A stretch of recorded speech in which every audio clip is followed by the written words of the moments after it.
Bismillahirrahmanirrahim. Assalamu alaikum dear students. Today we study chapter number 10 gaseous exchange from the book of biology class 10th. Major concept में इसके 3 topics थे: gaseous exchange in plants, gaseous exchange in humans and respiratory disorder, जिसमें से हमने पहला topic previous lecture में पढ़ लिया था। आज हम पढ़ेंगे remaining 2 topic 10.2 gaseous exchange in humans and 10.3 respiratory disorder। ठीक है, बढ़ते हैं 10.2 टॉपिक की तरफ। gaseous exchange in humans. In humans and other higher animals, the exchange of gases is carried out by our respiratory system. We can divide the respiratory system in 2 parts, that is the air passageway and the lungs.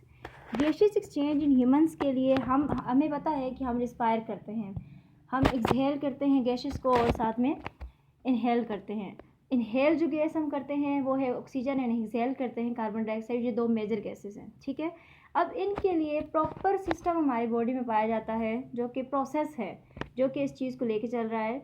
जिस तरह for example अगर हम कुछ खाते हैं तो उसको हमारे स्टमक के अंदर उसके लिए बाकायदा डाइजेशन का प्रोसेस है, जिस सिस्टम को कहते हैं डाइजेस्टिव सिस्टम, जिसमें बहुत सारे ऑर्गन्स जो हैं वो इन्वॉल्व हैं। तब मिलके वो सारे ऑर्गन्स मिलके क्या करते हैं, डाइजेस्ट करते हैं। बिल्कुल इसी तरह हमारी बॉडी के अंदर, ह्यूमंस के अंदर और बाकी जो हायर एनिमल्स हैं सब के अंदर गैशियस एक्सचेंज के लिए भी एक बाकायदा सिस्टम है, जिस प्रोसेस को कहते हैं रेस्पिरेटरी प्रोसेस।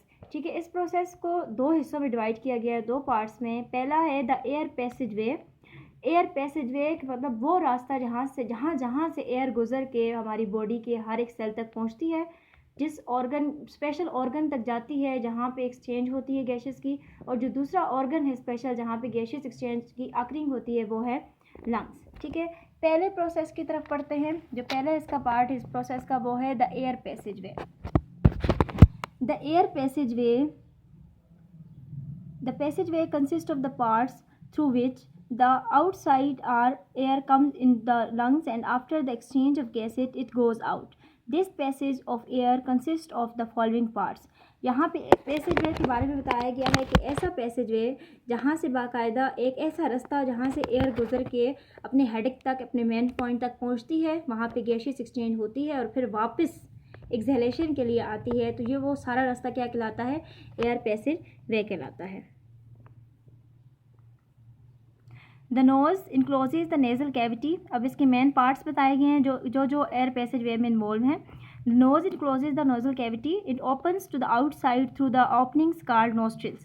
अब नोज़ जो है वो बाकायदा एक इनक्लोज कैविटी है, नेज़ल कैविटी जिसे कहते हैं। इसकी 2 ओपनिंग्स हैं और इन ओपनिंग्स को नोस्ट्रिल्स कहते हैं। ठीक है, the nasal cavity is divided into 2 portions by a wall. आप खुद भी ऑब्जर्व करें तो हमारी जो नेज़ल कैविटी होती है इसके 2 हिस्से होते हैं। ठीक है, इनकी ओपनिंग्स को नोस्ट्रिल्स कहते हैं और इसके बाकायदा दरमियान में दीवार होती है जिसने पूरी नोज़ को 2 हिस्सों में, पूरी कैविटी को 2 हिस्सों में डिवाइड किया होता है।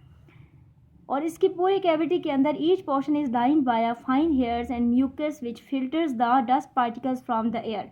और इस नोज़ के अंदर दोनों पोर्शंस के अंदर छोटे छोटे टिनी हेयर लाइक स्ट्रक्चर्स पाए जाते हैं जिन्हें क्या कहते हैं, फाइन हेयर्स कहते हैं, और साथ में उन्हीं के म्यूकस पाया जाता है। इन दोनों का फंक्शन क्या होता है कि जैसे ही हम सांस लेते हैं और उस सांस के अंदर जो कि बैक्टीरियाज और डस्ट पार्टिकल्स, जर्म्स वगैरह होते हैं, उन सारे डस्ट पार्टिकल्स, जर्म्स वगैरह को ट्रैप कर देते हैं। हेयर्स भी और म्यूकस भी उनको अंदर नहीं जाने देते, बॉडी के अंदर नहीं जाने देते। ठीक है, फिल्टर कर लेते हैं। The mucus also moisten and warms the incoming air and keeps its temperature nearly equals to that of the body.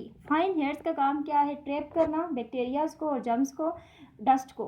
और म्यूकस का काम क्या है, बॉडी के टेम्परेचर को, नोज़ के टेम्परेचर को इक्वल रखना बॉडी के टेम्परेचर के। और इसके अलावा incoming air and keeps it dry, means के वार्म करता है बॉडी उस एयर को। अगर ठंडी एयर है तो नोज़ के अंदर जाके म्यूकस उसको क्या करेगा, पहले बॉडी टेम्परेचर के मुताबिक करेगा, फिर उसको आगे अगले पैसेजवे की तरफ भेजेगा, अगले पार्ट की तरफ भेजेगा। नीचे इसकी बाकायदा एक फिगर बनाई गई है जो कि बहुत अच्छे तरीके से इसको अगर आप देखें तो समझ आ सकता है पूरा पैसेजवे किस तरह है। कि सबसे पहले यहाँ पे दिखाया गया है नोज़, नेज़ल कैविटी, उसके साथ नोस्ट्रिल्स हैं। ठीक है, नोस्ट्रिल्स के बाद ओरल कैविटी है, ओरल कैविटी के बाद आप देखें तो एपिग्लोटिस है। ठीक है, एपिग्लोटिस क्या है कि नोज़ से एयर अंदर जाएगी, ठीक है, एयर नीचे आएगी, तो जहाँ पे आपको एक ट्यूब लाइक स्ट्रक्चर दिखाई दे रहा है, जहाँ पे आपको एक ढक्कन सा दिखाई दे रहा है, ये चीज़। ठीक है, इसे क्या कहते हैं, एपिग्लोटिस कहते हैं। एपिग्लोटिस के सब साथ फिर नीचे ट्यूब लाइक स्ट्रक्चर में ग्लोटिस है। ग्लोटिस जहाँ पे फिनिश होता है वहाँ पे ट्रेकिया, ट्रेकिया आके आगे दो हिस्सों में डिवाइड होता है, और उन दोनों हिस्सों में जहाँ जहाँ वो डिवाइड होता है, जिन ऑर्गन्स में जाके डिवाइड होता है, उन ऑर्गन्स को क्या कहते हैं? लंग्स कहते हैं। ठीक है, लंग्स फिर आगे छोटे छोटे हिस्सों में जब डिवाइड होता है तो उसे कहते हैं ब्रोंकियोल्स एंड ब्रोंकाइटिस। ठीक है, ब्रोंकियोल्स कहते हैं और ब्रोंकाई कहते हैं। ठीक है, इस साइड भी ऊपर देखें तो